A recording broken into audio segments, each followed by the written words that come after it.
Hi. Dios mío. Welcome to the October 7th Sandak Transportation Committee meeting. Before we move forward, I'd like to ask our interpreter to give instructions on how we access interpretation. Yes, thank you. Buenos días. Para hacer uso del servicio de interpretación, por favor desplácese a la parte inferior de la pantalla de Zoom donde aparecen los controles. Haga clic en el icono de interpretación, que es el globo terráqueo, y seleccione Spanish, español. Si está utilizando la aplicación móvil de Zoom en celular o tableta, presione los puntos suspensivos, luego Interpretation y luego el idioma. Gracias. To use the interpreting feature, please scroll to the bottom of the Zoom screen where the meeting controls are located. Click on the interpretation icon, the world icon, and select your language. If you are joining using the Zoom mobile app on a cell phone or tablet, please press the ellipses, then interpretation, and then choose your language. Thank you. Good morning. Thank you very much. I'm going to ask now our clerk, Ms. Francesca Webb, to confirm that we have a quorum with a roll call attendance. Oh, wait, we have to do the Pledge of Allegiance Thank you, Chair. We do have a quorum. afterwards. Would you Thank like me to do the roll call now or after the pledge? Go ahead and do the roll call now. Okay, thank you. For North County Inland, Mayor Judy Ritter and Mayor Steve Voss are both absent. For South County, Councilmember Sankey and Mayor Salas are both absent. For the city of San Diego, Vice Chair Campillo. Present. Councilmember Marnie Von Wilpert is absent. For the County of San Diego, Chair Vargas. Vargas here. Supervisor Lawson Reamer is absent. Supervisor Anderson. Here. Thank you. For East County, Councilmember Mendoza. Here. Mayor Minto. Here. For North County Coastal, Councilmember Zito. Present. Mayor Hall is absent. For Metropolitan Transit System, Councilmember Moreno and Councilmember Aguirre are both absent. For North County Transit District, Councilmember Bhat Patel and Councilmember Edson are both absent. Councilmember Contreras. Present. Thank you. For the San Diego County Regional Airport Authority, Joanna Schiavone. Here. Thank you. For the San Diego County Regional Airport Authority, James Sly is absent. For the Port of San Diego, Commissioner Naranjo and Vice Chairman Castellanos are both absent. And for our advisory members, for Caltrans, Gustavo Dearda is absent. Ann Fox. Here. Mario Orso is absent. For the Southern California Tribal Chairmen's Association, Erica Pinto and James Hill are both absent. And that concludes the roll call. Thank you. I'm going to ask our Vice Chair to go ahead and lead us in the Pledge of Allegiance. Please stand. Please face.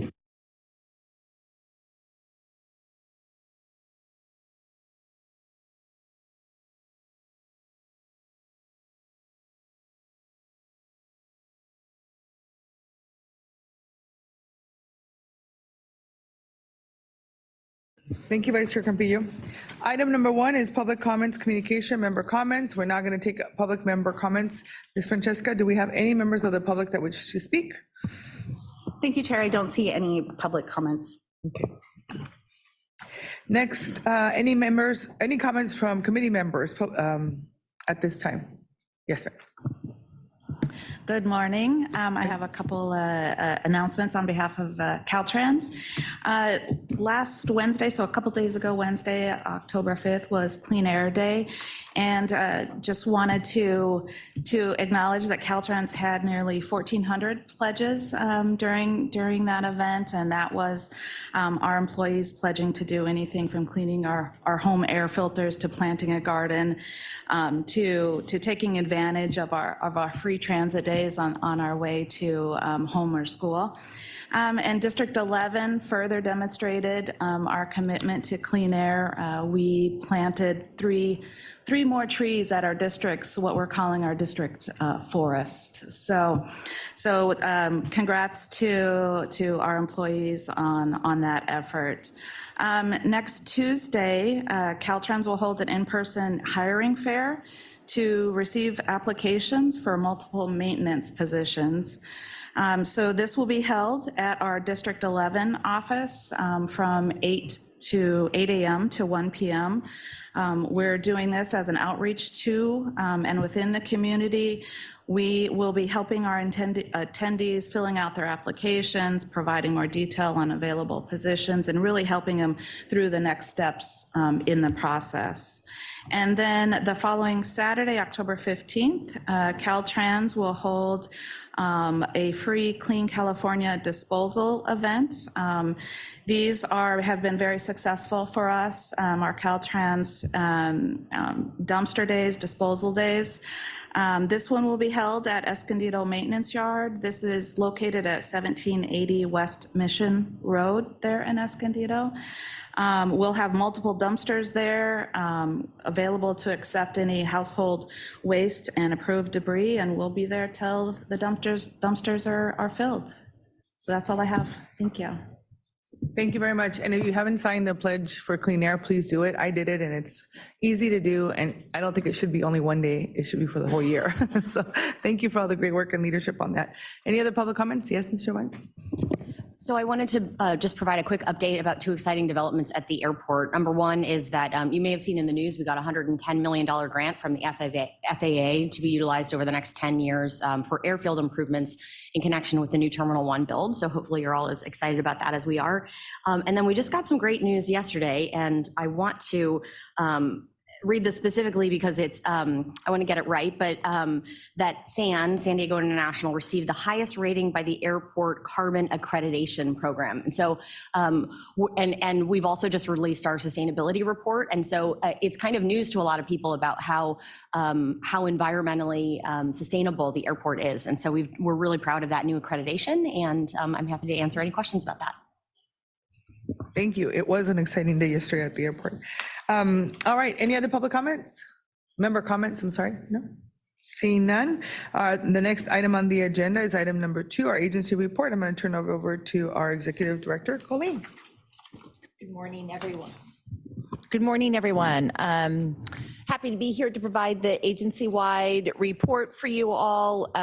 Some of you board members know that on September 23rd, the SANDAG Board of Directors took an action to update the 2021 regional plan to remove the road usage charge. And so that work is getting underway. We will be taking a budget amendment to the Board of Directors this month in order to accommodate the consultant work to help us get that done. And our goal is to get that done within a year and send it back to the Air Resources Board and the federal agencies for approval. So we'll keep you up to date on that.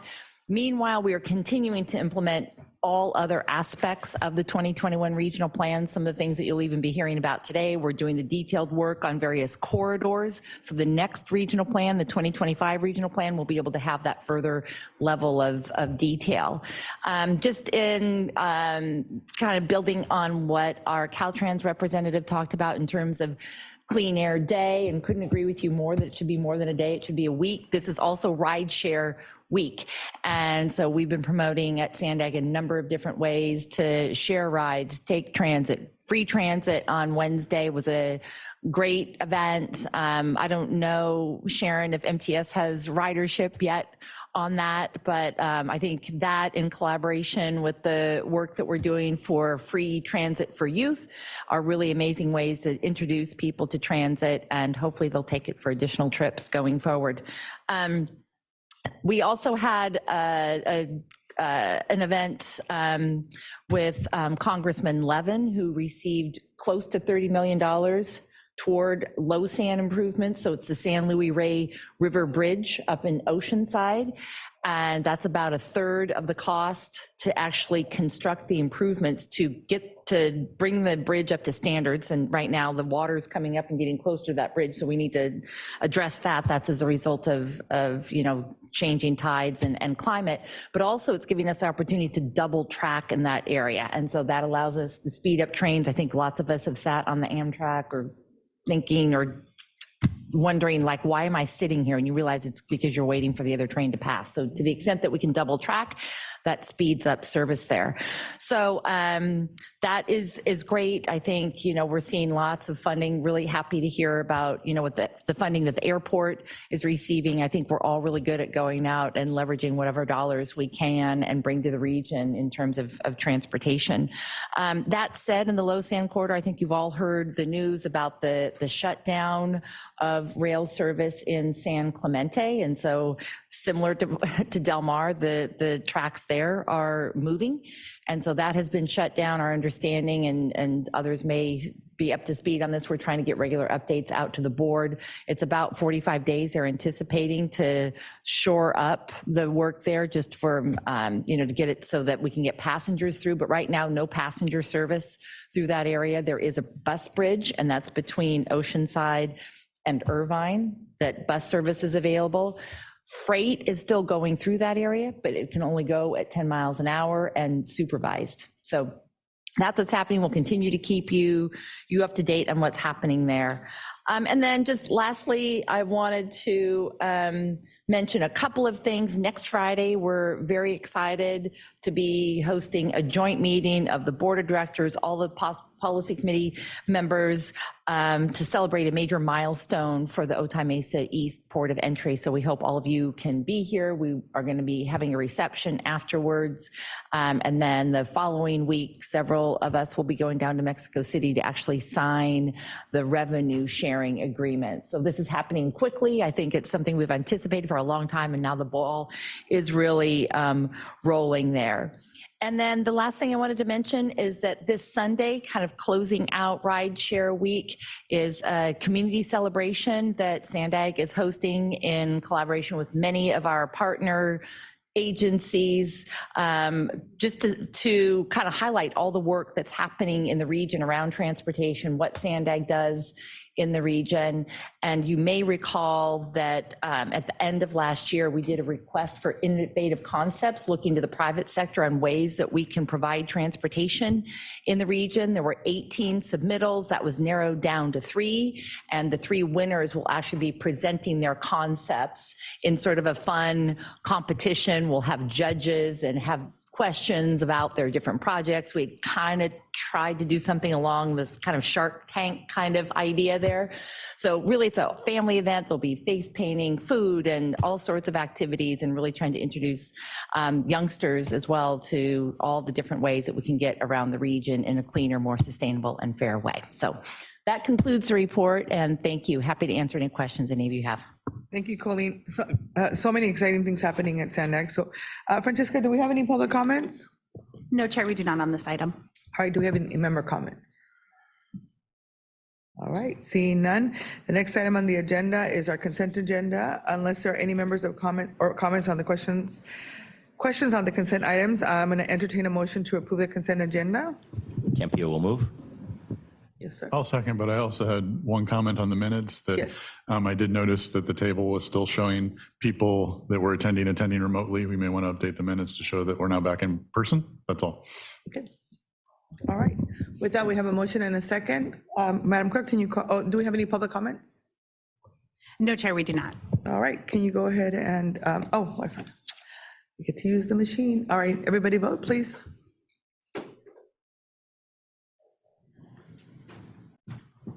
Did I do it right?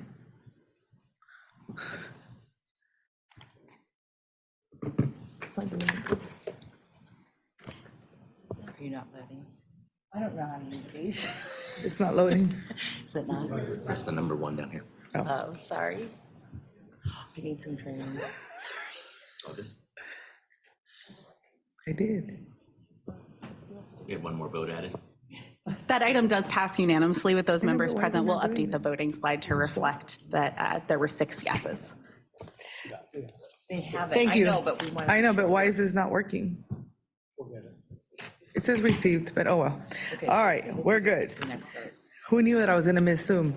Anyway, thank you very much for that.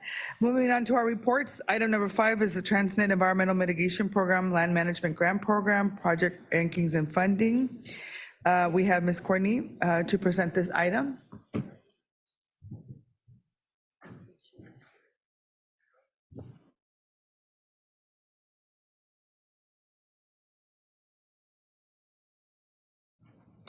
Good morning. Thank you, Chair. And then, perfect. Good morning. My name is Courtney Pesh, and I'm a regional planner too on the environmental compliance team here at SANDAG. Item 5 on your agenda is found on page 20, and it contains the project rankings and funding recommendations for the 10th cycle of the Environmental Mitigation Program Land Management Grant Program. These grants provide funding to help maintain the integrity of our existing regional habitat preserves through enhanced land management and are a key component of the EMP. You will recall that the call for projects was presented to the Transportation Committee back in September of 2021 and later approved by the SANDAG Board of Directors that fall. Today's presentation is intended to provide information and allow for any discussion on the project rankings and funding recommendations. Any recommendations provided today will be presented to the SANDAG Board of Directors at their October 28th meeting.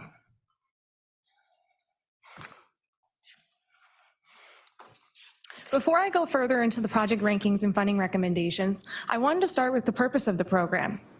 The purpose of the Land Management Grant Program is to provide regional land managers with the protection of threatened, rare, and endangered species and enhance their habitats to avoid the future listing of endangered species while promoting regional habitat conservation planning.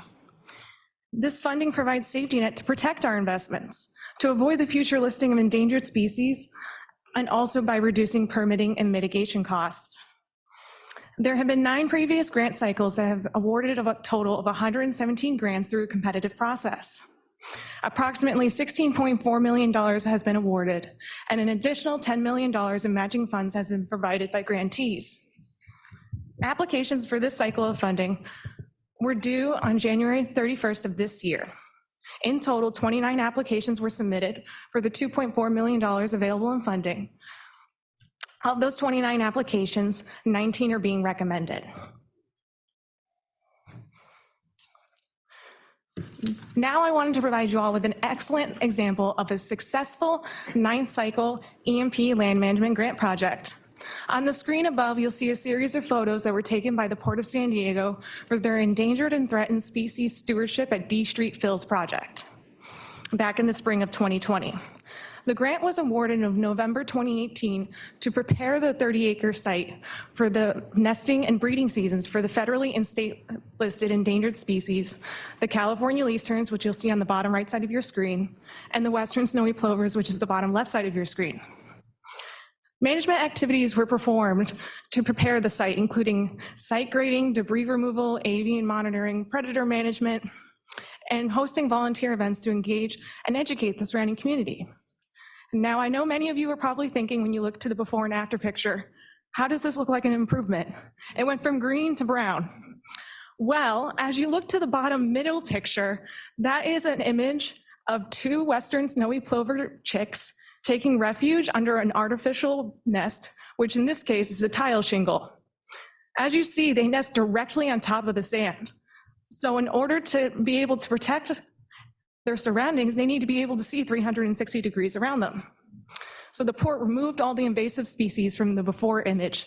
And as you look to the after image, the site has been cleared and leveled, which is the ideal breeding and nesting habitat for both the terns and the plovers.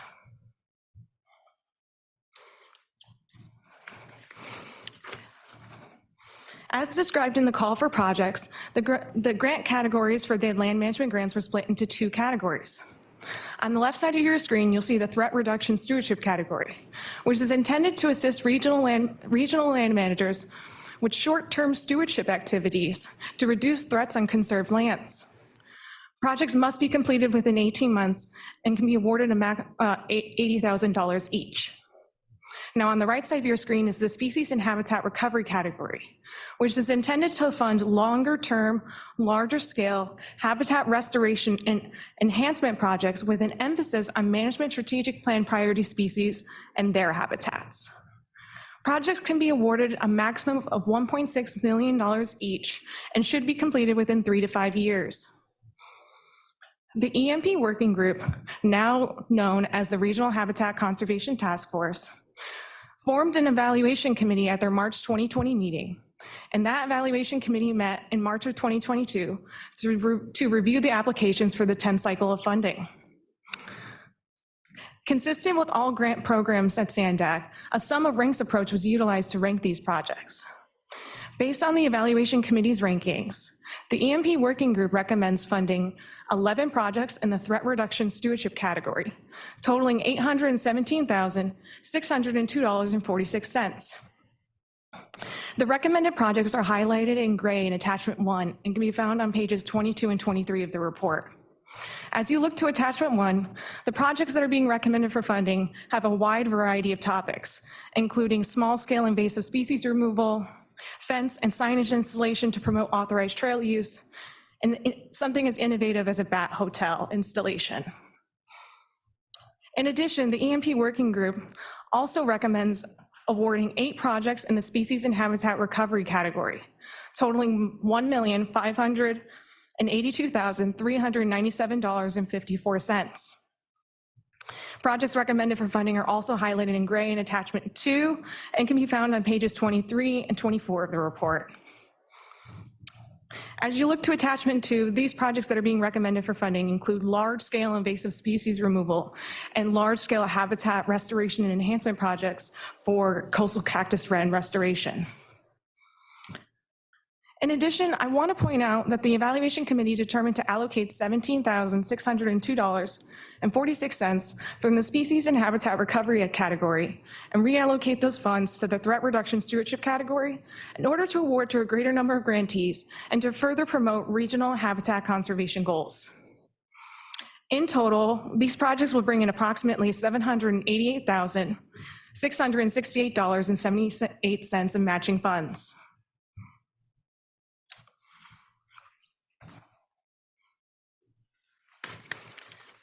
Now on the screen above, you'll see where the past 9 cycles of the 117 grants shown in gray are located in the county. If you look to the orange dots, those are the 29 applications that were submitted for the funding for this 10th cycle. And the yellow dots represent the 19 projects that are being recommended for funding. In addition, with this cycle, SANDAG staff incorporated new evaluation criterion to better align with SANDAG's new commitment to equity statement adopted by the SANDAG Board of Directors in February of 2021. Projects received additional points for fostering social equity or providing potential co-benefits to community-based organization network communities, also referred to as CBO network communities. Some of these activities that grantees will be performing include engaging the California Conservation Corps to perform invasive species removal, restoring open space in a CBO network community, and providing educational opportunities on environmental conservation in San Diego County to CBO network communities. We are proud to say of the 19 projects being recommended for funding, 17 received additional points. These 17 projects represent a total value of over $2 million, or 84% of the $2.4 million available in funding. So what are our next steps? On the screen above, you'll see the timeline for the funding recommendations. Later this month, SANDAG staff will present the project rankings and funding recommendations to the SANDAG Board of Directors. If approved by the SANDAG Board of Directors, grant agreements will be executed this fall. Therefore, today, the Transportation Committee is asked to recommend that the SANDAG Board of Directors approve the funding recommendations for the 10th cycle of the Environmental Mitigation Program Land Management Grant Program. That concludes my presentation, and I'm happy to answer any questions you may have. My contact information is also displayed on the screen above. Thank you. Thank you, Ms. Peach, for such a thorough presentation. Do we have any public comments? No, Chair, not Francesca? on this item. All right, how about any member comments? Yes, Mr. Campillo. Thank you very much for that presentation, Courtney. As reviewing this, some very important mitigation and conservation programs that are going on here are getting well-deserved funding. Appreciate the explanation of that picture. It was dying with cuteness, and you made to point out just how scientific it really was, so thank you for that. I do want to point out that one project in my district of Mission Trails, San Diego, the Thorn Mint Restoration Enhancement Project is getting $159,000 to the Mission Trails Regional Park Foundation so that they can continue to work on translocating the proper plant life on clay soil. I know that's a very hard thing, and so I really appreciate this recommendation for that project. Last but not least, Courtney, I could tell you were saying most of those names, those numbers, those places from memory. Excellent presentation, and I'm very impressed. And Chair, I will move the item. Thank you. Is there a second? Second. I also have just a comment. Of course. Yeah. Thank you so much for the presentation. And I just want to say there's something that really excited me that's going to be funded. That's project number 3, the Otay Mesa Vernal Pool Restoration Project. Vernal pools are one of the most unique habitat ecosystems. And prior to development, San Diego County had thousands and thousands of vernal pools. So being able to restore and protect vernal pools here in San Diego County is an incredible step forward. And I don't want to nerd out in front of everybody, but I am so excited to see it because, you know, you have species that can lay dormant for such a long time. It's just a resilient type of different species that live here. So being able to protect and create buffers for invasive species, hopefully we can begin to restore at least some of our vernal pool areas. So with that, I'm done with my comment, but I'm very excited to see all these projects move forward. Would you like to second the motion? I would. All right. Thank you. Fantastic. Mayor? I have a question. I should know the answer to this. I don't remember reading it in here, though. Once the projects are approved by the board of directors, what's the timeline or mechanism for payments to the organizations? So I would anticipate grant agreements being executed within 2 to 3 weeks after SANDAG Board of Approval, and grantees will then be able to begin work. We do a reimbursement, so they'll perform work on a quarterly basis and then submit their invoice or their request to payments to SANDAG to release those funds. Great, thanks. That was my actual follow-up question, because I hate giving money out ahead, because you never know if they're going to get all the work done and just pocket the money. I hate to say it like that, but sometimes it happens. Absolutely. Thanks. Thank you very much. And I'm also in full support of this item. I want to say thank you again for the very thorough presentation. And I'm excited because these are very much needed projects in the region. And I know that the County of San Diego is really looking forward to completing particularly our Otay Ranch Reserve Enhancement Project by installing the watering and erosion control in plants and seeds. So thank you very much again. So we have a motion and a second. Are there any comments from the public? We said no, right? So I'm going to go ahead and turn it over to. There are no public comments. Yeah, all right. So now can you go ahead and call the roll, please?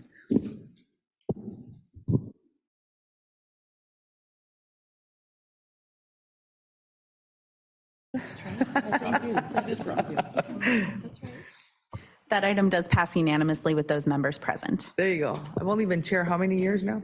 Just kidding. Anyway, so next item number 6, it's the Kumeyaay Comprehensive Multimodal Corridor and Mission Valley Mobility Study. It's we have April and Brian here to present on this item, so we're going to turn it over to them.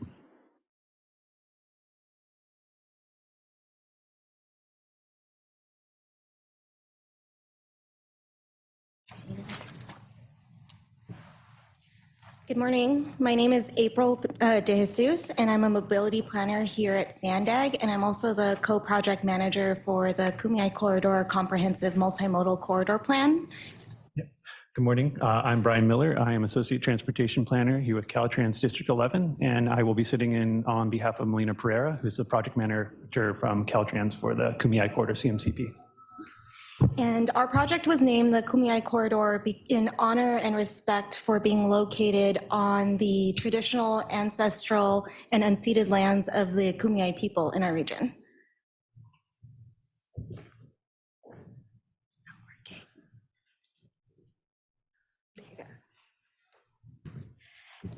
So in 2019, the SANDAG Board of Directors allocated funding for 11 CMCPs, and we started out with six initial transportation corridors for the study, and we have just completed 2 and 4 are currently underway. These projects evaluate all travel modes and transportation facilities in order to encourage the reduction of greenhouse gas emissions and increase travel choices throughout the region. And these CMCPs are required for state funding such as SB1 funding and can be leveraged for other funding for projects throughout our region. This is the schedule for our Kumeyaay Corridor CMCP. We just completed our existing conditions analysis, and we are currently gathering public input from our communities.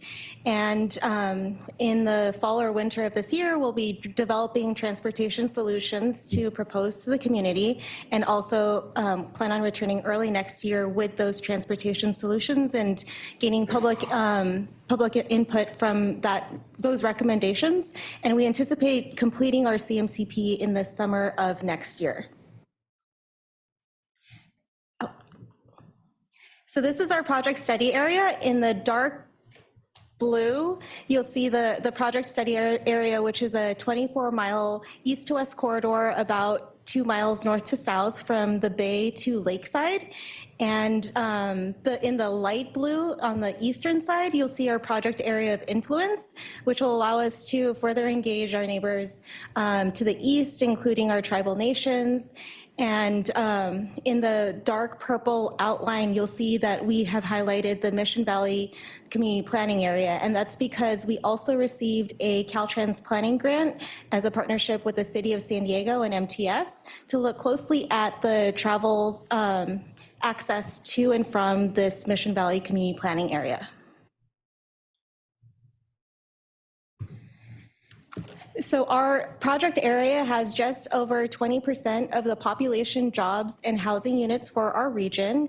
And then we also have a substantial amount of senior population, low income, and Black, Indigenous, and people of color. So social equity is at the forefront of a lot of our public engagement.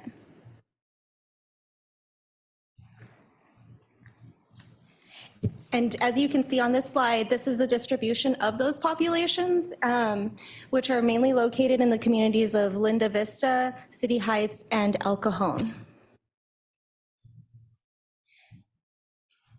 And this slide summarizes the travel patterns of our project area. And as you can see, over 30% of the travel starts and ends within our project area, and 6% are by walking, bikes, 1% is by bikes, and the remaining 93% are by vehicles, which includes carpooling and single occupancy vehicles and ride shares. And then over 1/3 of these trips are for distances less than 2.5 miles. So with the appropriate infrastructure investment in technology and transportation infrastructure, we could convert some of these shorter travels into active transportation or transit rides.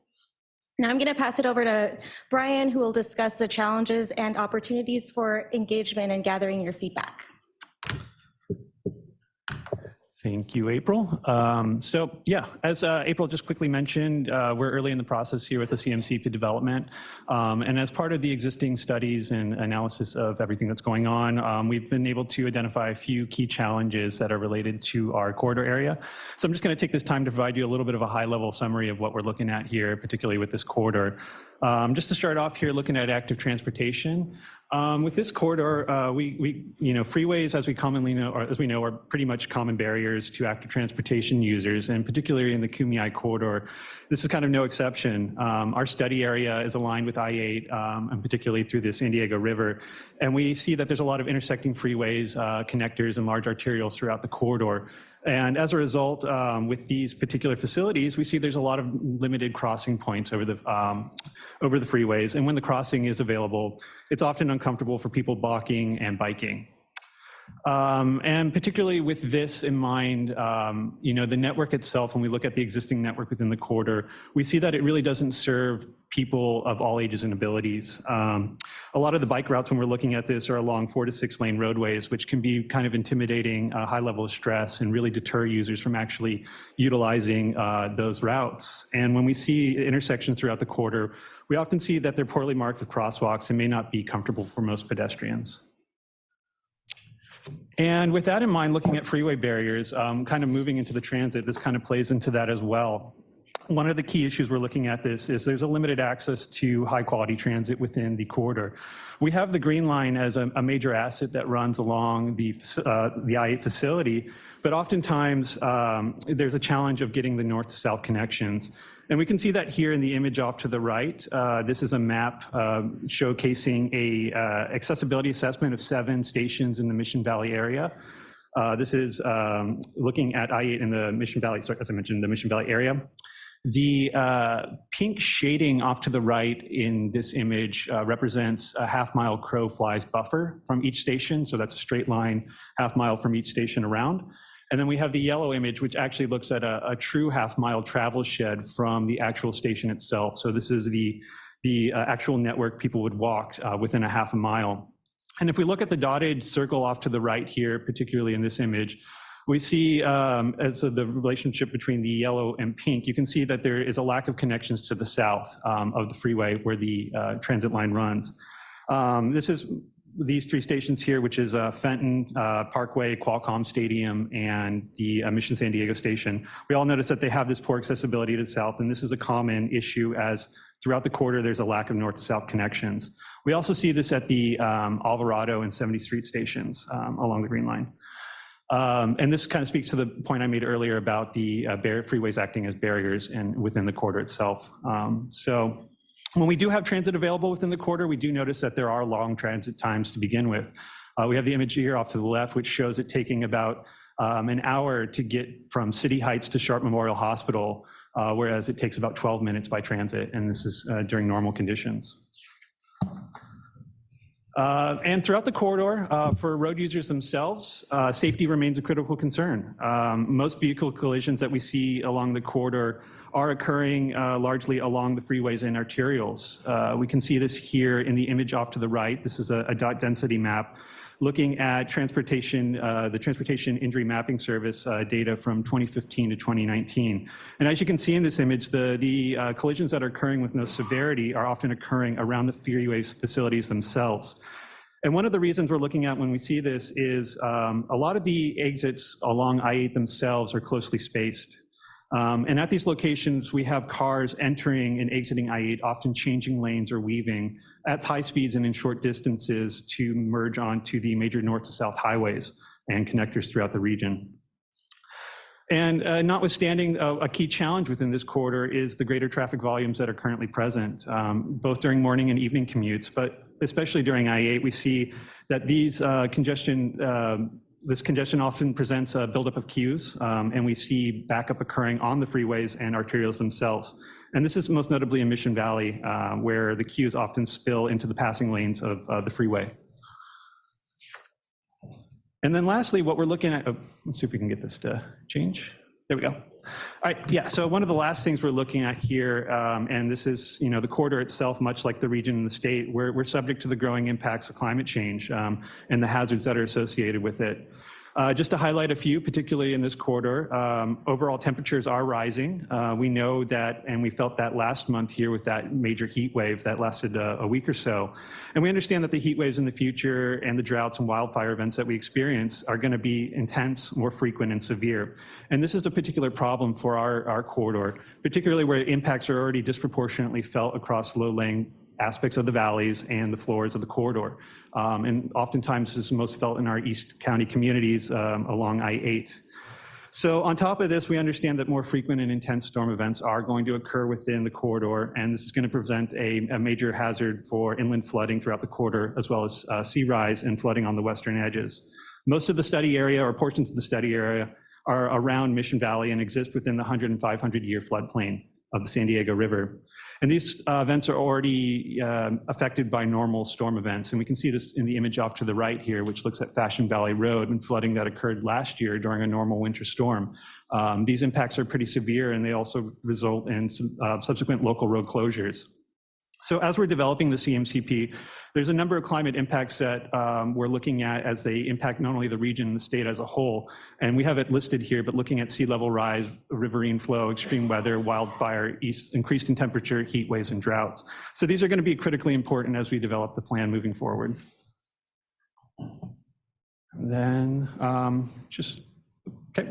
Lastly here, just really quickly want to point out a key aspect and cornerstone of the success of this plan is community input, as well as stakeholder engagement. So we're utilizing here Sandag and Caltrans, similar to other CMCPs, a virtual engagement hub through the Social Pinpoint platform.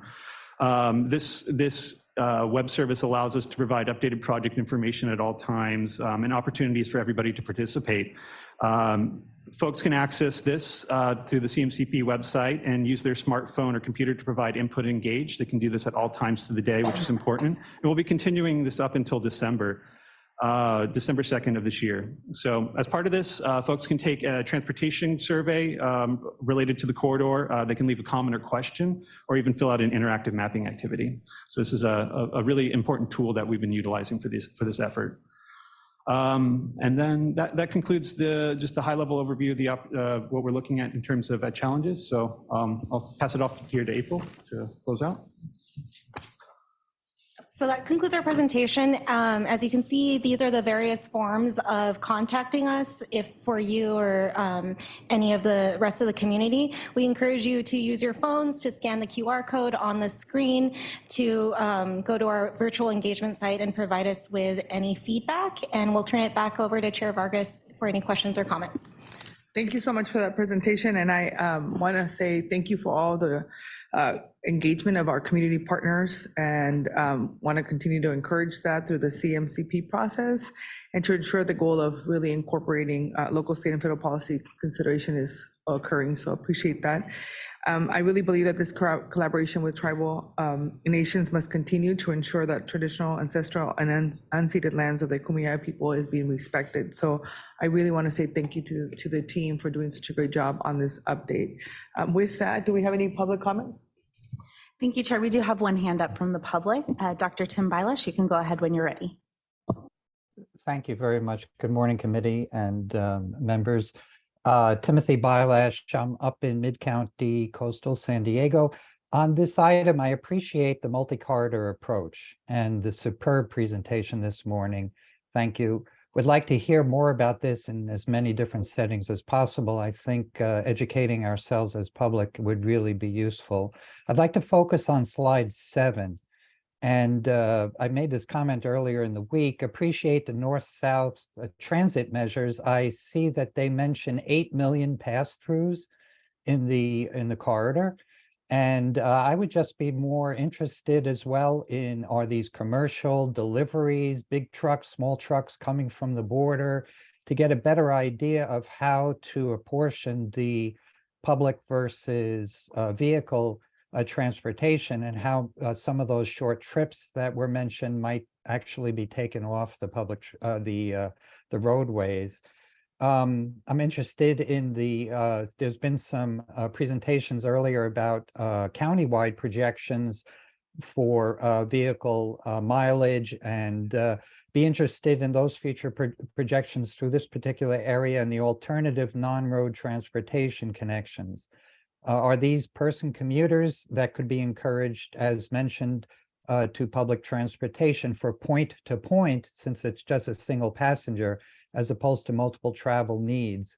And the commercial deliveries and trucks, even up here towards Mid-County, North County, these seem to be a big drain on the roadways. And perhaps more attention can be paid to those type of elaborations. This was an excellent report. I appreciate it. And for a thought for transferring to autonomous vehicles in that last half mile, which always seems to be a sticking point for convenience aspects of taking public transportation, particularly thinking about those 8 million rides that are coming through the corridor. thank you for the hard work and appreciate taking my comments. Thank you. That concludes the public commenters. Thank you very much. Any member comments? Yes. Thank you so much for the presentation. And, you know, I think it's really important that you highlighted the fact that freeways are barriers. And so when SANDAG is looking at different CMCPs, it's really important that we don't expand barriers between communities. And I thought it was really a really great picture that was put on one of the slides where there's a vehicle and potential for an improved protected bike lane, and then there's a 40-mile-per-hour speed sign. So, you know, as part of creating more flexibility, more mobility options for individuals, having microtransit is going to be really important to fill that first and last mile gap. However, you know, when there are posted speeds in excess of 35 miles per hour, it will make it impossible for NEVs, neighborhood electric vehicles, or LSVs, low speed vehicles, which are, you know, allowed through the state of California for any roads posted 35 miles per hour or less. So, you know, we really have to take a comprehensive look at the speeds of our roads, what can be done legislatively to enhance safety, because anything that's above 35 miles per hour ends up being, you know, we see more collisions. We see, unfortunately, lives that are lost. So it was a really, really great presentation, and there's a lot of opportunity to help individuals move into public transit or ATP, whether they're walking, biking, or trying to find shade while they wait for the bus. But thank you so much. I just wanted to put that as my comment. Thank you. Vice Chair. Thank you, Chair, and thank you very much to staff for your presentation. This incorporates a significant portion of my city council district, but also incorporates where I grew up in El Cajon. And I understand very clearly the Kumeyaay Corridor Comprehensive Plan it's really just important for our entire region, emphasizing that integral west to east, east to west connection. And I'm encouraged by the work we've done so far, and I look forward to seeing the final results that you bring later this year. Or next year, I should say. I would note the importance of the San Diego River that's part of this study area. It's been a priority of mine, not just to improve the river itself, but to enhance the river, the surrounding area, so that everyone can appreciate it. So many thriving cities in America right now have emphasized their waterways, and the San Diego River is one that's long been overlooked. An important aspect of the San Diego River that's currently missing is the east to west, west to east San Diego River Trail, and that's part of the San Diego River Park Master Plan. And it creates that path so that everyone from Ocean Beach all the way up into the county, all the way up to Julian, will be connected. Last month, I was very happy to see the County Board of Supervisors approving the beginning of the process to establish an enhanced infrastructure financing district for the San Diego River area. And this month, I'll be bringing to the City Council a resolution of intent to demonstrate our city's continued partnership and commitment to that process. So I encourage SANDAG to continue to incorporate the river as an asset into that discussion and how we can continue to have multimodal connection there along. Obviously, we have a lot of people who use the freeways and the streets, and absolutely that deserves a ton of attention. It requires a ton of funding, but please don't forget about the river itself and what that can do to transform the entire plan. So thank you for that, Chair. Thank you. Any other comments? Yes. Oh, thank you. I just wanted to add that that we're also including things like safe routes to school.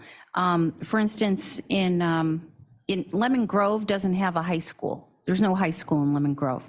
So half of Lemon Grove goes to Mount Miguel High School, but the other half goes to Helix High School. And the only way to get to Helix High School is to go under the 94 freeway. There's two bridges that you can go under, but it's very dicey for kids to walk or bike to school. And in fact, I drove my granddaughter lives with me. I drove her to high school every day because I agreed with her.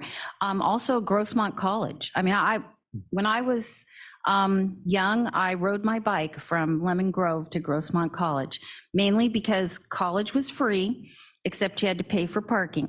It wasn't that I was an exercise nut. I was too cheap to pay for parking. And it was a challenge, back in the 70s, and it's even more of a challenge now, I think, to ride your bike.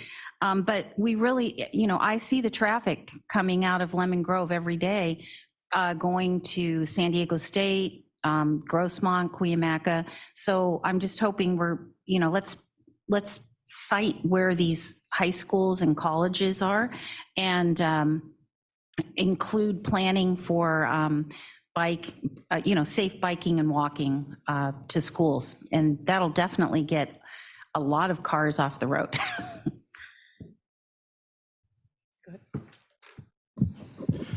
Yeah, also my thanks for a great presentation, and I really am excited to see the plans for all the community input and the way that we're engaging the community in this process. That's really good to see. I did want to note that, the presentation did emphasize that the barriers that freeways present, and that's definitely a big part of our reality, but maybe to state the obvious, they also present a great opportunity as well, because some of my favorite routes to bike now are the new bike paths that we've been creating along the freeways. I mean, getting down here today, I'm able to use the bike paths that are through Rose Canyon, which basically parallel I-5, as well as there's great bike paths up by UTC and UCSD now, as well as the ones that have been part of the North Coast Corridor program. And they're wonderful because they're basically well protected and well sheltered and a real easy way to get around. Relative to some of the comments that have been made here today, though, one of the other things that I do observe riding around the county, because I do ride around a lot, is the one place that I regularly fear for my life on a bike are at freeway interchanges, relative to some of the comments that have been made. And the more that we can do to address that, particularly making it possible for people using other modes of transportation to get around these interchanges, the better off we'll be, because many of them are poorly designed for other modes of transportation, and it is a truly scary, even for someone who's ridden tens of thousands of miles on a bike like me, truly scary process to get through a number of these as well. Thanks. With that, I'm happy to move staff recommendation as well and recommend this to the board. Oh, I think this was just an update. We don't need it. Oh, it says action recommend, so I don't know if we actually need a motion for that. No needed. Discussion. Yeah. Don't worry, it's all good. All right.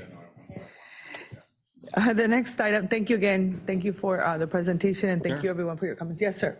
Yeah, I just want to make a comment also. It's along what David had to say, because I think he and I are probably the biggest bicyclers here. But interesting, the corridors that he's talking about, where they have those lanes along the freeway, bike paths, are fantastic. We have one in East County, and it's probably about less than a mile long along the I-125. And that's a great place to your last mile to the Grossmont College, for instance. And so it's good to see that we're going to look at more along that Interstate 8 and the Kumeyaay corridors, because for me, to get from East County, let's say I want to go down to the beach, it's dangerous because some of my only routes on a bicycle are to get on to Friars Road, for instance, come over the hill on Mission Gorge, Friars Road, and there's not the bicycle lanes there are not well protected. And unless I want to go down to like Camino del Rio North, which the streets, pardon me, council members from San Diego, but your streets there are crap. I mean, it's not so because they don't have a bicycle lane, it's because they're in such poor condition that I might as well just get, like an ATV and get out there and do my off-roading on those roads. Just letting you know, and I mean that in fun spirit too.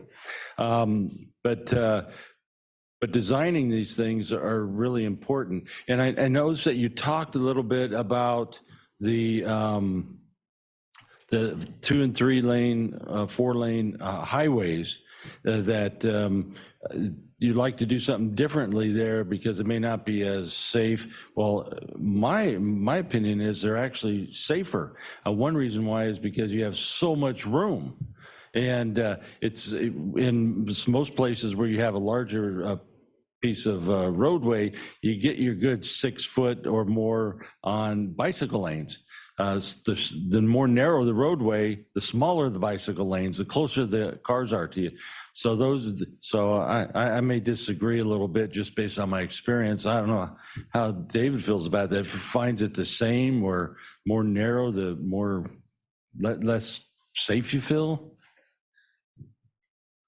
The chair, can I make a comment? Yeah, so I would stipulate that anything that encourages traffic calming is a good thing for cyclists. So narrow lanes are great when it comes to traffic lanes, but the wider the bike lanes, and particularly if you can make them buffered and to some degree even protected, the better off you are. So I think the road width, yeah, wider roads are better, but dedicate more to active transportation and less to cars as far as the width go, as well as, just my own personal plug, because one of the annoying things that I run into is, protected bike lanes are obviously currently all the hot topic right now. And I just think, we need to be careful of not to actually get into just one size fits all, that's perfect for everything in every situation, because a poorly designed protected bike lane is worse than a well-designed painted bike lane. And there are examples that I'm not going to point out right now that I could, of where we've done, where not we, but the county has done, in the county, poorly designed bike lanes have come up, and well-designed ones have done as well. And, as I said, I've ridden tens of thousands of miles on my bicycle. I've had the unfortunate reality of car encounters 3 times in my life. 2 of them have been because of protected bike lanes. So, and I've probably only spent maybe 1% of my time in a protected bike lane. So, they're great, but they have to be designed well and used in appropriate places. Thanks. 100% agree. And so as we go forward, I just think we should be kind of looking at that. I mean, I know Jack Shu does a lot of bicycling. I don't know about other board members, but we're good resources, I think, to talk about these and where and transitions to get across those barriers or under the barriers for the freeways and things like that. So, but thanks for taking those comments. I want to make sure that we get out to the public as much as we can, this information, so they can get on those websites or calls or whatever, because otherwise, we're looking at some major funding here and some major corridors. And if you get a dozen people calling in, not so good. Thanks. Thank you for your comments. Chair, if I may, I just wanted to comment. We really appreciate the comments from all of you on these important projects, because this is where we kind of go from the high level. There's a line on the map in the regional plan, and this is digging in deeper to the actual specific improvements that we're talking about. And I also wanted to mention that we've had support from your staffs from the city of San Diego and Santee, so all the jurisdictions along the corridor, because it's really important that we're collaborating. You talk about how the streets are different from one place to another, and then we don't want a bikeway. You can tell, okay, this is Santee, now it's different because it's in San Diego, and it's different because it's here, and so that continuity is really important. But part of the success of these corridor planning efforts are having your local planning staff, engineering team, and so forth at the table with us as we develop these. So just want to let you know that they have been participating, and that's been super helpful. So thank you. Thank you for that very thorough presentation and discussion as well. The next item up is item number 7, the regional electric vehicle charger management strategy. I'm like super excited about this because I have a new electric car. That you're trying to charge. Which, by the way, I was trying to charge this morning and everybody was using the electrical chargers, but it is what it is. So anyway, I'm really thrilled about hearing about this. And Samaya, welcome. I know it's your first presentation before the board, so no pressure. You're going to be amazing. Thank you. Thank you, Chair, and good morning, everyone. My name is Samaya Elder, and I'm a climate planner in the Regional Planning Department. I'm here today to provide an update on the Regional Electric Vehicle, or EV, Charger Management Strategy, which was first introduced to you in the September 2021 Transportation Committee meeting. This project is funded through a Caltrans planning grant and is meant to be a resource for local governments and public agencies to provide greater public access to EV charging. So with that, I'd like to get started by illustrating the current EV population in our region and the expected growth through 2030. This helps to add a little bit of context about the relevance of EVs now as well as in the future. This figure is from the Accelerate to Zero Emissions Collaboration EV Gap Analysis, which is a report that SANDAG had a hand in developing. And it shows, as you can see, as of 2020, we have about 70,000 EVs in the region, or that equates to about 3% of the total vehicle stock in the region being electric. The gap analysis forecasts that by 2030, we expect more than 750,000 EVs in the region, which will make up almost 30% of total registered vehicles at that point. There are several factors contributing to the expected growth in EVs, including state policy and legislation, consumer and market trends, and advancing EV technologies that make EV ownership more attractive. And as this EV population grows, so will the demand for EV charging. The total number of charging ports will need to increase from just under 7,000 to more than 150,000 ports by 2030. So now getting a little bit more into the project background and the objective for this effort. For the most part, the EV market debuted in 2010, and many of the public chargers that were installed at that time by local governments in their communities were done through grant programs and as one-off pilot projects. What's been missing is a long-term strategy for local agencies to reliably maintain and expand the network of public chargers. And this gap for a long-term strategy has existed at the same time as we're expecting and experiencing significant growth in EV charging deployment.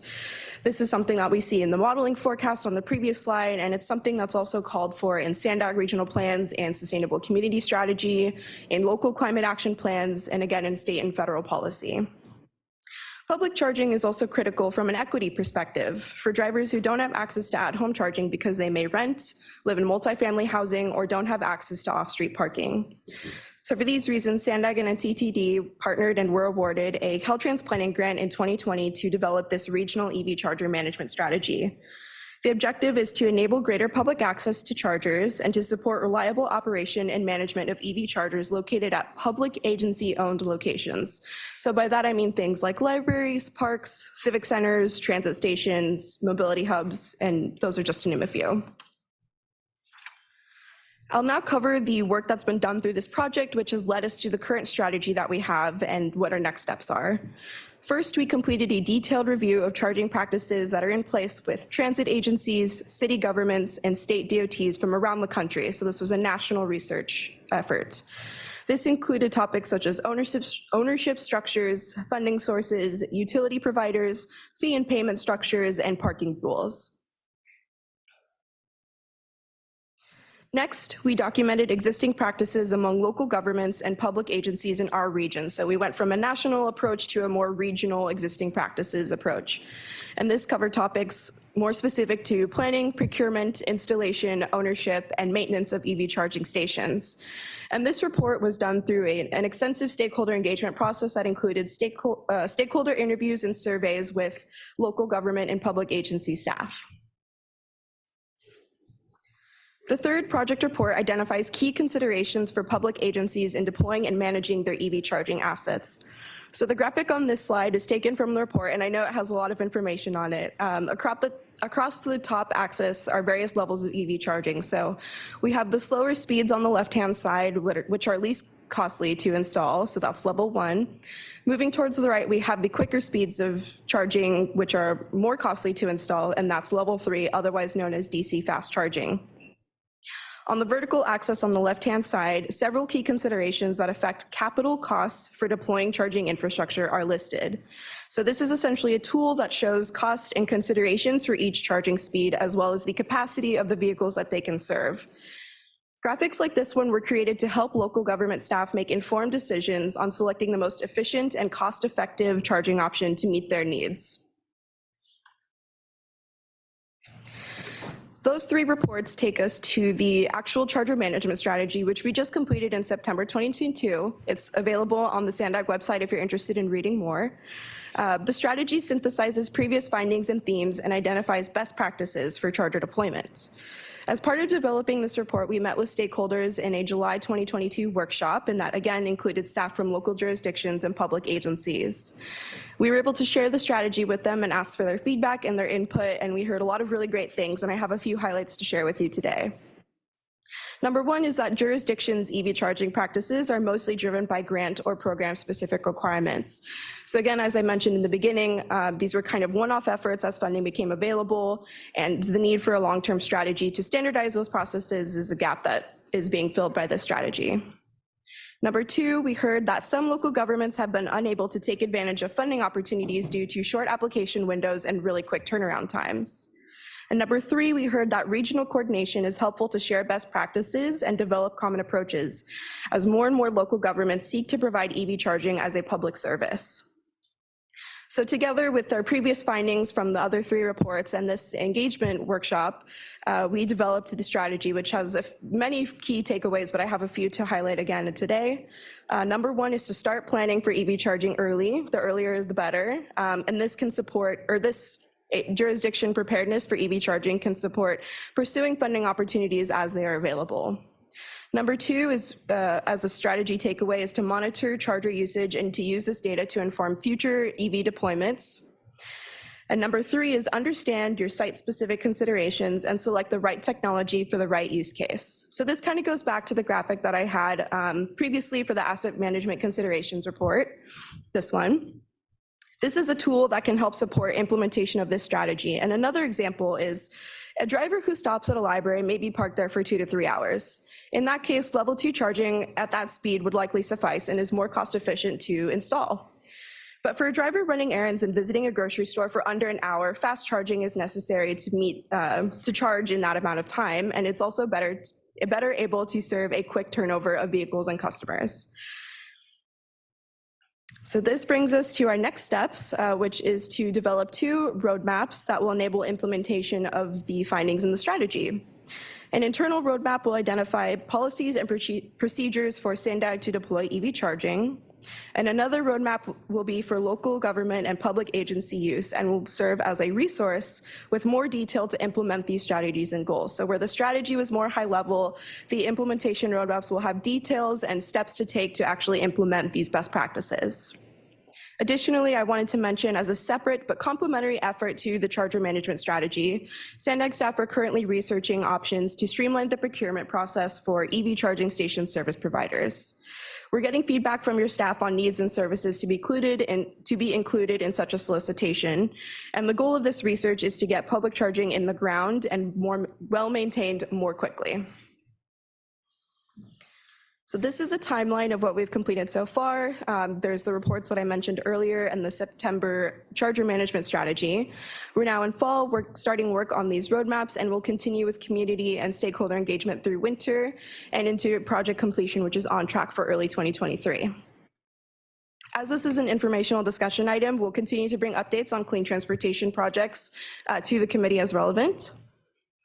And that concludes my presentation. My email is on there if you have any follow-up questions, and I'm happy to answer any questions now. Thank you. Thank you, Samaya. And I have all sorts of recommendations because I am a new EV owner, and it's so important, I think, in terms of the infrastructure that needs to be available for all of our communities. So I really appreciate your presentation. I want to make sure we don't leave any community behind. And I joke about it, but the technology is not easy either, and I think I'm pretty savvy. I pretend to think I'm savvy, and so I'm excited to see what you're going to, the recommendations, and that the infrastructure also includes sort of the machines and making them easy. I think like the Pronto card, maybe something super easy that people can actually use and download everywhere. It's not as easy as people think.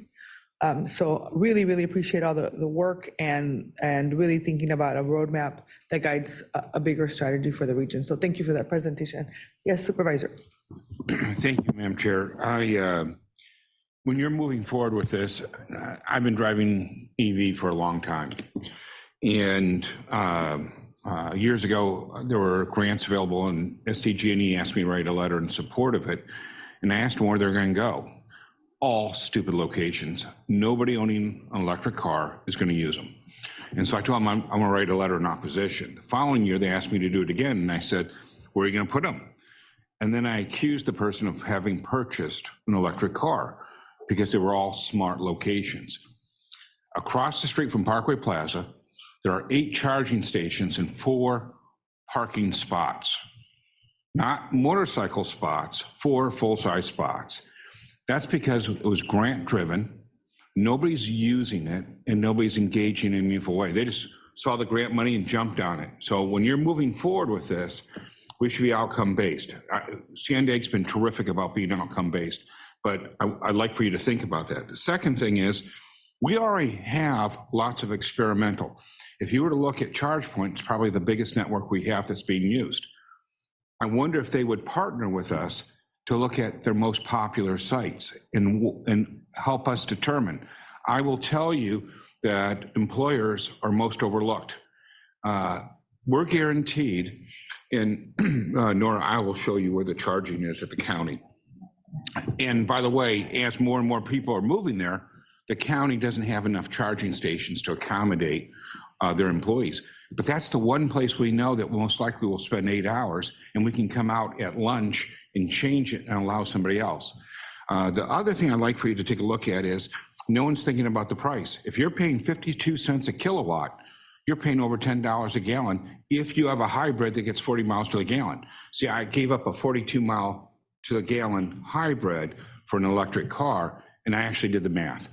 So that pricing is crucial as to equity and whether people can afford the car, that maintenance of having to put the charge in. But it also makes a difference. Tesla uses a system, and I'm not saying this for you, but others in the room that may not be familiar. If you overstay by a minute, it's $1 a minute. They give you 5 minutes to move your vehicle out. In having those types of penalties, one of the biggest things is somebody sits there for a day and a half denying other people access, and they're fully charged. And so, you know, as we move forward, that pricing structure should be included as not just to the location, but how we're going to apply that at location.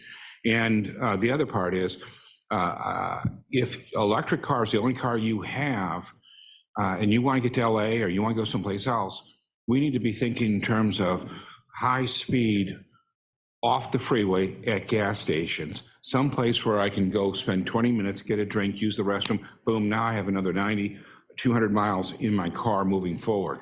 And I think too often we have really smart people who don't drive electric cars telling us who do drive electric cars how to eat the cabbage, and they're wrong. We don't eat cabbage that way. So I would like for you to think moving forward in terms of not only the location, but the pay structure and the availability.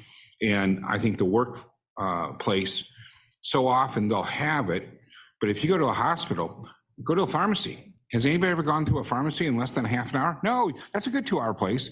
A doctor's appointment is a good 2-hour, dentist appointment. And you know where the hospitals have them? In the back, behind lock and key, where the doctors park. And I get that, you know, they have nice Teslas, nicer than mine. However, if we had access to it, that's a great location. One of the places that people have considered is, I saw in the notes, apartments and condos. Nobody is ever going to do it in an apartment and condo, because I don't know if he's going to take up the space and I got to get to work tomorrow. That's why the workplace frequently is an easier location. And the time penalty that you have to pay for it, and you're getting charged a minute when you overstay your welcome, that's the, you know, that may be the way to get over the hump. But if I lived in a condo and I had to compete, I would never buy an electric car because I don't want to compete with my neighbor. Hell, I have to keep telling people to get out of my own parking spot that I pay for. And, you know, that's a very common problem among apartments and condos. So thank you for your time. I appreciate your hard work. Thank you, Supervisor. Any other member comments? No, I think we have public comments. Thank you, Chair. We do have one public comment. Dr. Bailash, you can go ahead when you're ready. Thank you, committee. Again, Tim Bailash, Mid-County Coastal. Really great discussion here. I appreciate the practical world use comments, especially by County Supervisor Anderson and also the others. I just want to mention something. It's come up at a few of the meetings. I'm aware of some areas of the country using undercarriage road charging. And the part of all this that I'd be really interested in, it was brought up by Mr. Anderson, is the cost effectiveness. And whether or not undercarriage might have some pilot use for pilot projects, particularly for connecting native areas to the city or East County if there's large transit to get into the city.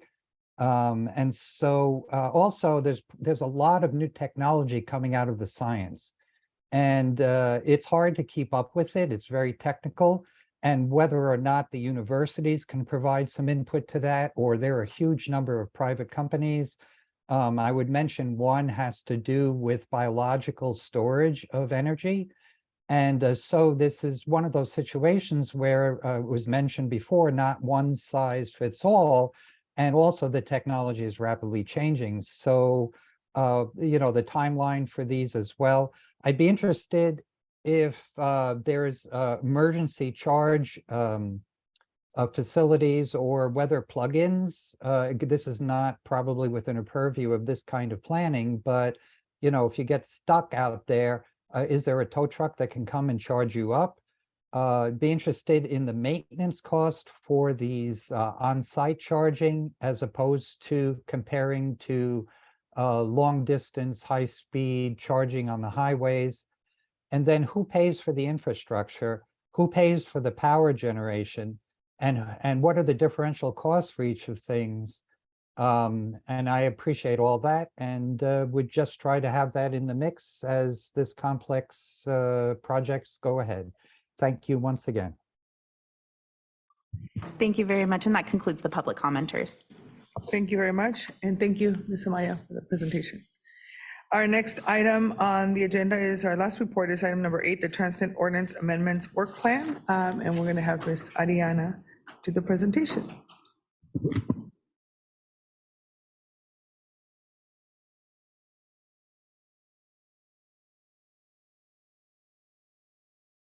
Great, thank you. All right, well, good morning. Good morning, Chair Vargas, Vice Chair Campillo, Transportation Committee members. My name is Ariana. I'm your Financial Planning Manager. And today's item is a follow-up to a series of discussions that the Transportation Committee and the board and other policy advisor committees in the ITALC have been having a series of discussions. So today we're going to be really talking about the process that we will be following leading up to when all of you will be asked to consider ordinance amendments. You may recall that all of you and the board have asked us to take a very thoughtful and careful approach to ensure that all stakeholders have an opportunity to provide input and weigh in on the ordinance amendments and to trace back through the steps that we've taken so far. You may recall that back in late 2021, we brought to you some draft ordinance amendments concepts for your consideration, and you asked us to come back with an updated revenue forecast, which we did in early 2022. Then we also brought forward a comprehensive regional funding overview that provided information about all the other fund types that the region receives that help complement the Transnet program. And then, as you know, the agency's areas of emphasis were recently reevaluated to more efficiently carry out the agency's workload, and the board created a new mobility working group, which reports to all of you.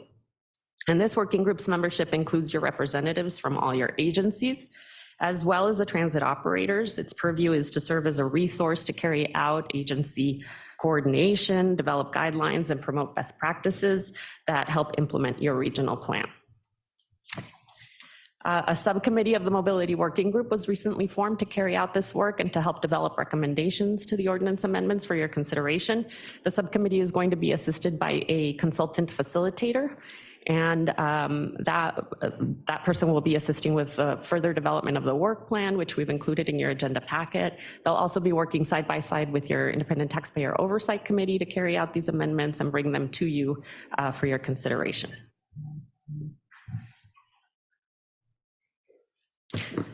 Yeah, so you may recall that the amendments that we will be focusing on stem from 3 main sources, and those include the regional plan, which requires consistency with the ordinance. So the ordinance requires consistency with the regional plan.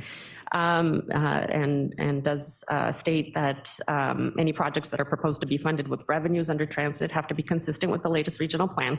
We also have the 10-year comprehensive program review, which calls for evaluation of the program every 10 years. The program was approved based on a 2004 perspective. So this is really our opportunity to help ensure the continued benefits to the region's taxpayers for each subsequent next 10 years of the program. Then there's the ordinance requirement for the Transnet ITOC to conduct performance audits. They do that every 3 years, and that helps to ensure voter mandates are carried out and helps improve the financial integrity and performance of the program. And while the auditors have stated that Sandag and its partners have done a good job in implementing the Transnet program, they also identified areas for improvement. And toward that end, we've gathered all these potential ordinance amendments that we will be bringing forward for your consideration.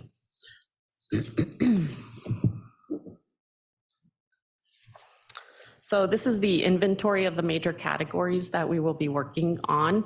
In particular, the subcommittee is going to be focusing on the local street and road program, consistent with their purview, as well as the grant programs, the bicycle and safety program, as well as the transit subprograms. Performance reporting, dig once, and social equity policies. And then the ITOC itself has already made some progress in putting together some recommendations for your consideration with regard to their membership and their selection process. And then in terms of the expenditure plan, that is something that we would bring forward for not only this committee's consideration, but also for the board consistent with your purview. And there's additional details in your attachments to your report as well. And then with that, I'm just going to go over this very high-level draft work plan. So as I mentioned, again, the Mobility Working Group Subcommittee's facilitator is going to be helping to flesh out the details of the work plan. We do plan to kick off the meetings of the subcommittee in the next few weeks. And then as we move into winter, we're planning on bringing you all progress updates on a regular basis. And then moving into spring, we would bring forward an overview so that everybody can see kind of what the ordinance amendments are looking like before we actually ask for ITOC recommendation and board approval. And then again, today's item is simply an overview of the process for developing the amendments for your consideration, and there are going to be other opportunities to weigh in along the way. And before we ask you for your consideration of those amendments. So with that, we're happy to answer questions. Yep. Thank you very much for that presentation. Thank you, Chair Vargas. I'm going to say this to be on the record. I know that we have a planner. One of my associate planners is on the subgroup working group, but I'm going to reiterate comments I made in November. It has not changed since the original concepts about how to change the Transnet ordinance were brought forward. Those same concepts are being discussed and eventually to be codified in an ordinance amendment. And I want to make clear that MTS does not believe that we should be adding new services to be funded by Transnet ordinance funds at the expense of the existing services that have been built by the Transnet ordinance and are currently being operated. In particular, I agree micromobility is a potential for the first mile, last mile services.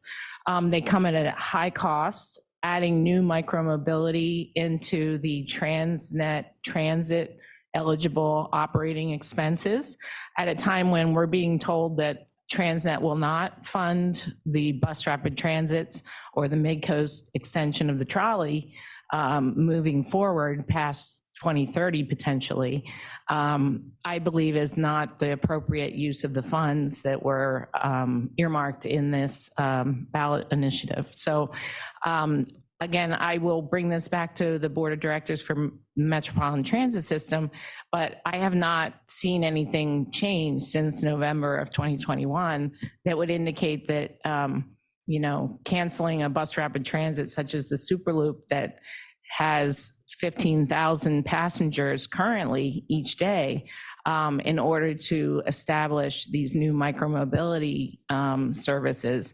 I don't know that that is the appropriate use of the Transnet ordinance funds. So again, I have to bring this back to the MTS Board of Directors, but as the CEO, I do want to reiterate the comments I made last fall.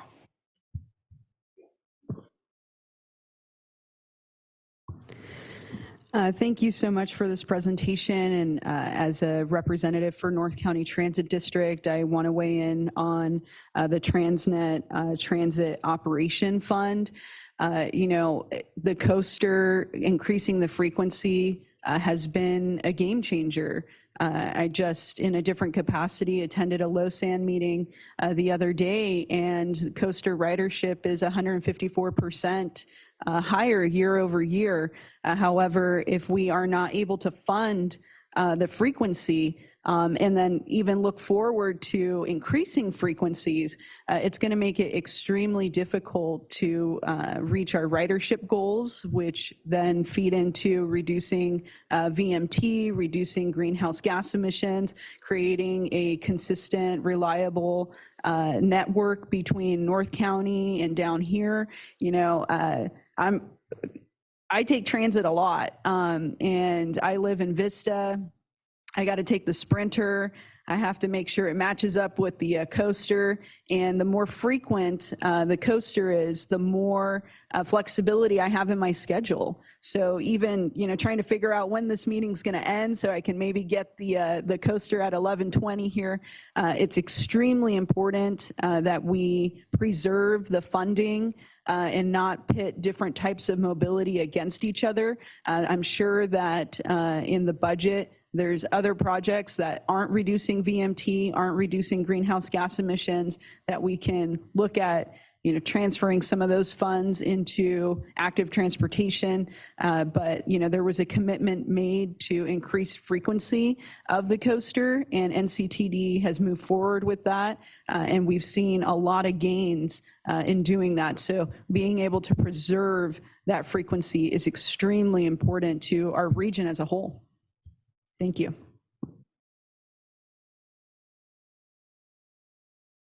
I'm going to do them after. Go ahead. Yeah, thanks. I guess I'll start with a comment or a question, which was, and again, thanks for the presentation, which maybe I should know this, but on the local streets and roads program, I don't know if we can use any of those funds for bike and ped facilities now, but maybe that's something that could be considered as allowing some of those funds to also be used for bike and ped facilities, if that is not currently possible as we're considering updates to the ordinance. And particularly if we're trying to figure out how to come up with matching funds for projects that we might want to do in our communities, that would be something I'd be interested in seeing as well. I will second Board Member Contreras' comment about coaster frequency.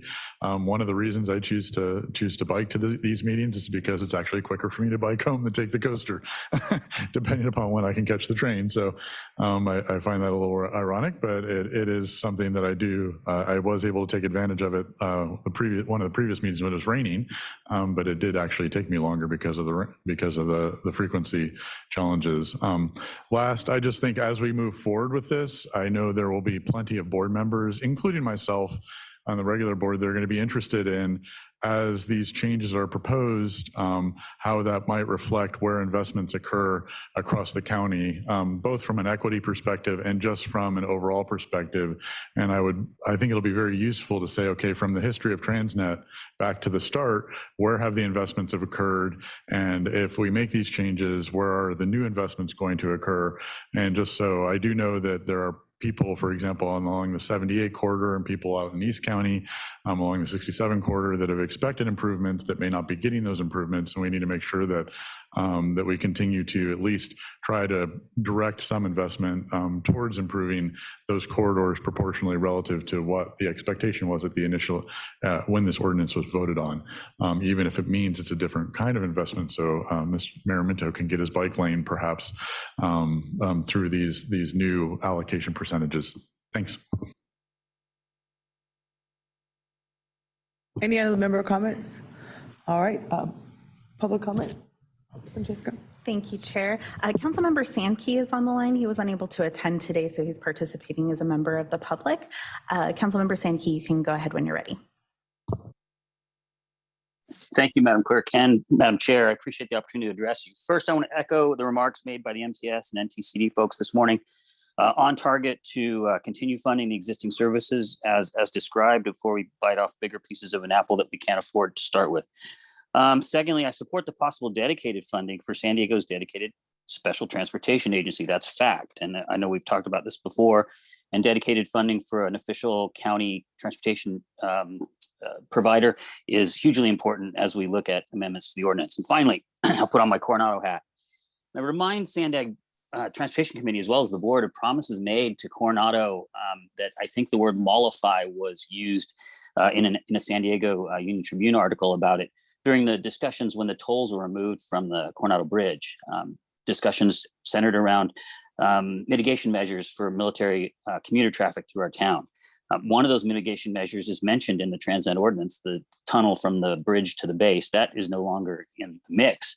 But the $25 million dedicated for that construction funding is still in the mix and should be. And we, in 2018, sent an official letter to Sandag about the process of repurposing those $25 million to what we called at the time corridor improvements, because we hadn't identified a specific project or selection of projects that would work for that goal. I would urge the Sandag folks, as they put the ordinance amendments together, to not take the easiest route, and that would be simply because there's no tunnel, there's no 25 million. And I would urge you to, as my friend former chair of this committee, Jim Desmond, reminded us often, that promises kept should be promises made, and promises made should be promises kept. And that promise made to Coronado, if in fact this $25 million disappears in the discussion, would not mollify us. In fact, it would mortify us. So please, as you consider ordinance amendments, consider the necessity of VMT reduction, GHG reduction, the mention of commuter improvements for the military bases throughout the county, not just Coronado, that are mentioned in the RTP, and remain true to the folks that are getting daily barraged by 30,000 cars in and 30,000 cars out through that single narrow corridor that is the 3rd and 4th Street couplet. I appreciate the opportunity to address you and wish you all the best. I will see you back at a meeting soon. Thank you. Bye. Thank you. We have no additional public comment? That does conclude the public commenters. Thank you. All right, thank you very much, and thank you for your very thorough presentation. The next meeting for the Transportation Committee will be a special joint meeting on Friday, October 14th, as it was mentioned, at 9 a.m. Our next Transportation Committee meeting that was scheduled for October 21st at 9 a.m. has been canceled, and our next Transportation Committee will be on November 4th at 9 a.m. All right, and with that, the meeting is adjourned. Thank you.